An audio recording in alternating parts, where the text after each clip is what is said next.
We have a segment on our podcast, Fucks Given, where we ask our guests about the fuck that changed their life in some sort of way or made them who they are today. Yeah, it's kind of a weird question because it really makes you think about, it's not your best fuck or your worst fuck, it's something that's completely spun sex and sex itself on its head. Yeah.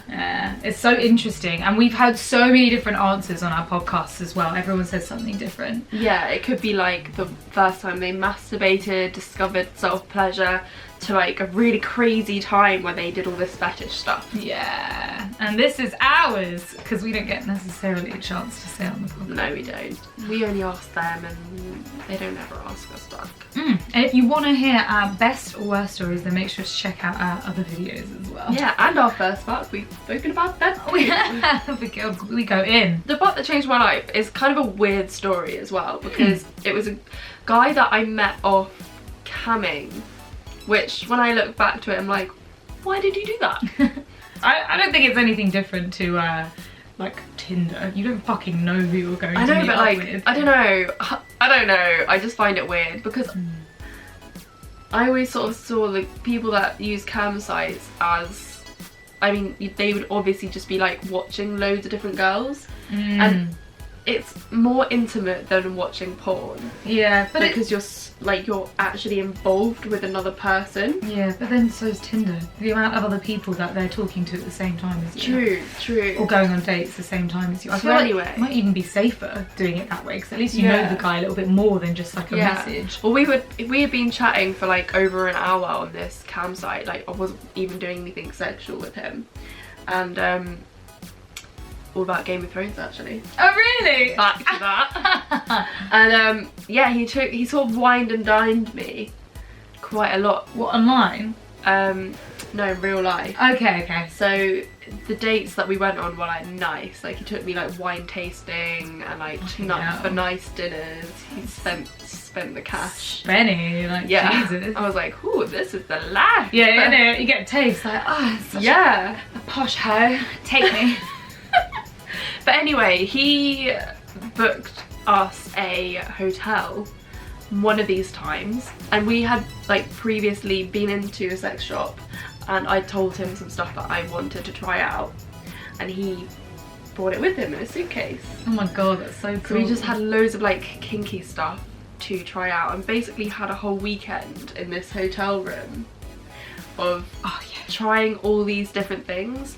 And this was the first time I like properly got to explore that side of me. Yeah. Like, before that I didn't really know that I was gonna be really into this, but like, having tried all those things, I was so turned on by like all of it, and I really like learned some things about myself. Yeah. Well, did you feel comfortable with him? You must have. Yeah, I felt really comfortable with him. Like, I don't know what it was, but the trust was there. I also partly think that I felt like a rush of adrenaline from being with him, because I knew that where I had met him from, and that I didn't know him that well. Yeah. So like risque. It was risque. It was really fucking risky. Like, I was like bounded up in this hotel room. He could have done it, God knows what, with me, but that's he the didn't. thing. Yeah. Wow. Yeah. I mean, you're not gonna necessarily. You have to feel what they're like and trust them. Yeah. You wouldn't just allow somebody to tie you up instantly. You would have to feel.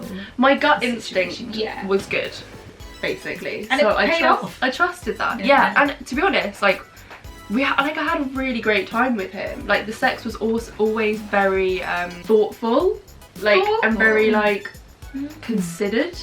Like, he was he's a very considerate lover.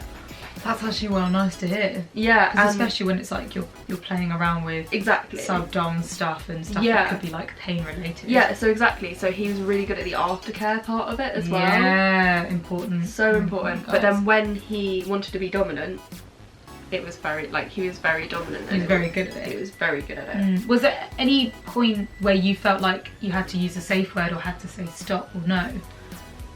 No, not at all. That's amazing. We weren't like going really heavily into anything. It was like light. It was very much like there was loads of communication there. Like, is this okay? Like, the whole time. So it wasn't. There were no boundaries ever crossed. That weekend though was the first time I also tried rimming a guy. And I found out. It's like a big deal. Okay, we found out that I didn't like rimming, guys. That's I was so like, good. this is just. Yeah, you weren't a fan. I think I remember. But to be honest, like this is why this sexual experience has like impacted me in such a way, because it was very explorative. Yeah. And so I found out that I really, really love getting like hit in the face during sex as well. Smacked about. But I don't. Uncommon. But I don't like being spat in the mouth. Some people love spitting in other people's mouths, and he tried that, and I was like, yeah, no, I don't like that either. That's making me gag. I like the idea of spit, but then when it happens, I'm like, yeah.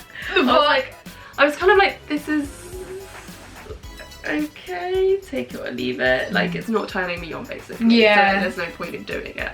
Yeah, and of course, like what turns us on can change. Yeah. You might find somebody that spits in your mouth and you might enjoy it, but at least you've tried it out and you know that it wasn't for you. Yeah. So basically, it was just like a really great fucking weekend. Yeah, that's a really fucking good weekend. Like, you've got everything there. Trust and exploration. Oh, and he had bought a bottle of wine from one of our favourites from the wine tasting. Oh my god, that weekend. Dream. Literally. Maybe like a month later, he started ghosting me. So yeah, that wasn't exactly ideal. He's probably watching these videos.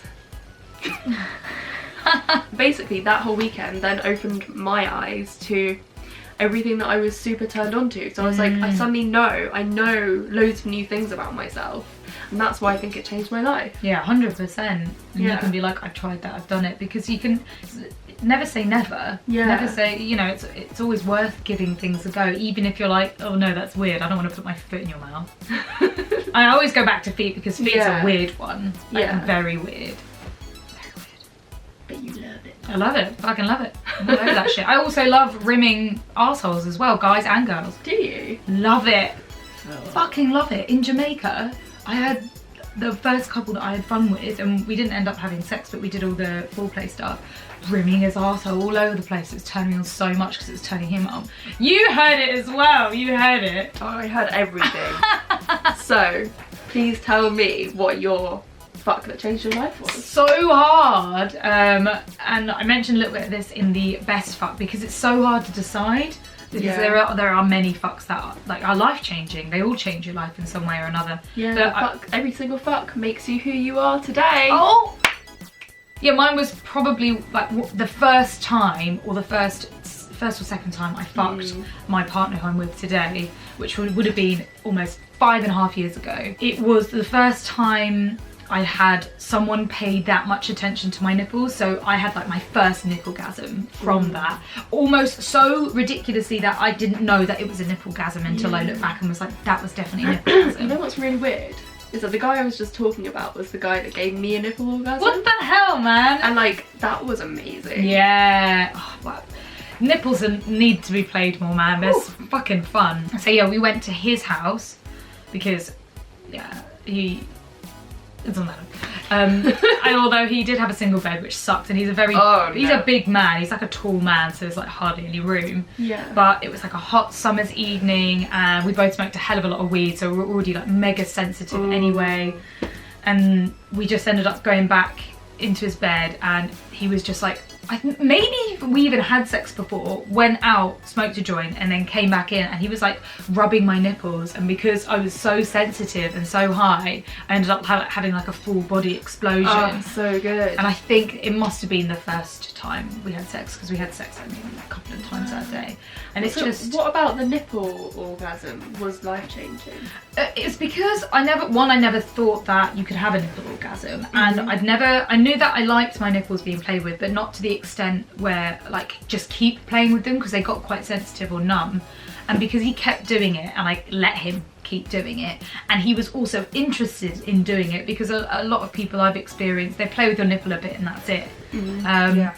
Yeah, it was everything all at once, and I think that was like the moment where I was like, mate, I need to fucking like own this goddamn stallion, like he's mine. Yeah, I was like, I need this sex for the rest of my life. Yeah, so even though it's not necessarily about the penetrative sex for me. It was definitely the nipple play. Yeah. Because that was so much fun. And it's so exciting to like learn that your body can like find pleasure. Yeah, from different things that aren't just like the vulva area. Yeah, 100%. But then also does that tie in with the best fuck, with the threesome? Because I had my first orgasm with a threesome. I don't know, man. They're very similar. I struggle. I've had lots of sex.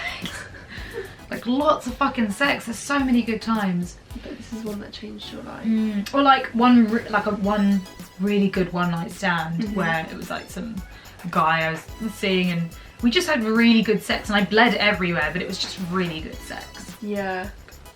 Yeah, something else for me that I was thinking about was basically after my first like long-term relationship from like the ages of 17 to 19, I broke up with my boyfriend, and then for 2 years after that I couldn't orgasm with a partner. That's crazy. Even though I was fucking a lot of people, like that was like during one of those stages of my life where I was like, yeah, fucking a lot. And then there was one partner who I think I ended up telling that I had an orgasm for 2 years, and he was just like, what? Say that again. I'm gonna sort that out for you. And like I went round to his, he was staying at his friends at the time, so it was just like a weird kind of like boy cave. Like grossness basically. on a single bed. Single fucking beds, man. And he just like pounded me until I orgasmed. G-spot. G-spot orgasm. Shit, man, that's pretty amazing. I mean, kudos to him, but also you gotta be careful in that situation in case it was someone who didn't necessarily want that, but the fact that you wanted it, and you wanted to be pounded for that long, and he put up with it as well, because it's like you have to go consistently the same speed for a long time. That's just how he fucked. Yeah, he was like a machine. Yeah, literally like a jackhammer. Really? Just like, God, that's hot. Bam, bam, bam. But that's, yeah, to be fair, that's the only way I can G-spot. That's the only way, when it's guys. like hard and just like fuck us like machines. Yeah, I think when it comes to orgasms, you do want it to be consistent, same pace over and over again. Yeah, that's what you need for a G-spot. That's just what you need. And like the fact that he put the time in to do that. Yeah, and was like, I'm prepared to. Yeah, meant everything. And then I was suddenly like, holy shit, I've got my orgasm back. Like, yes! Like literally that bit in Sex and the City where Samantha just can't orgasm and then she gets it back. That was me. That was me. Could you come since then? Since that point? Yeah. Oh my god. So it's literally just he just broke down that wall. Yeah, that barrier, because it's a mental barrier as well. It's like, I can't come. Oh, well, it's happening now. Of course I can. Yeah, exactly. Life-changing. Life-changing. Well, thanks for listening to our most life-changing fucks, guys. And please comment below your most life-changing fucks. Oh my god, yes, we'd love to hear your stories. Yeah. DM us your best, most interesting sex stories as well on Instagram, and then we can talk about them in our podcast. Yes. We love hearing from you guys, as well as like and subscribe to our channel so you never miss a video. Check out our other fucking videos about our stories. Yeah. Oh shit. Oh shit. See you next week. See you next week.